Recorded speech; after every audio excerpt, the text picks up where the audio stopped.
Petite astuce. Si tu cours et que tu as une périostite, c'est-à-dire des douleurs ici, là devant, en général, c'est parce que tu mets trop de pression sur le devant du pied quand tu le poses. Au moment où tu veux passer le pas, ici, passer le pas, passer la jambe devant, tu vas lever le talon. Enfin, lever la pointe de pied.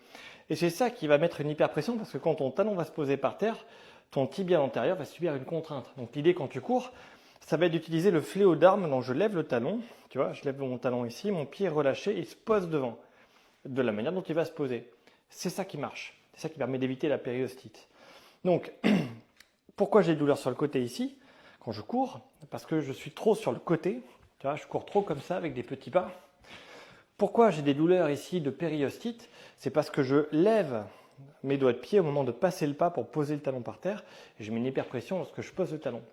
Mais dans tous les cas, on ne peut pas courir vite si on n'a pas de la souplesse de dos et de fessiers. Donc c'est les premiers trucs à étirer.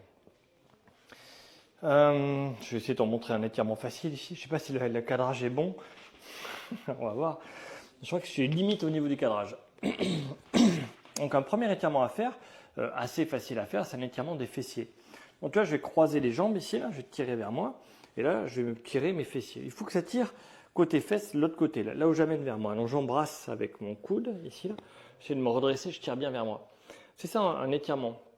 Un étirement, ça doit tirer. Donc pour que ça fonctionne, un étirement des fessiers, il faut tenir une pression à peu près 3 minutes, c'est là où c'est le mieux. Plus de 45 secondes, c'est sûr. Si tu étires 20 secondes comme ça va faire du bien aux muscles, ils vont se relâcher, mais ils ne vont pas vraiment gagner en souplesse, surtout si tu manques de souplesse. Donc il y a plein d'étirements de fessiers, tu vois, je t'en montre un autre qui est assez classique. On croise ici, on attrape et on amène, et ça doit étirer cette partie-là. De l'autre côté, ça donne ça, tu vois. C'est des trucs très très classiques qu'on peut faire pour essayer d'améliorer un petit peu sa souplesse. Tu vois, je tire ici. Moi j'aime bien celui-là où tu as une main, je pousse et je tire. Là, je tire, je pousse comme ça, touc, et je soulève. Il y a plein de manières de faire différentes.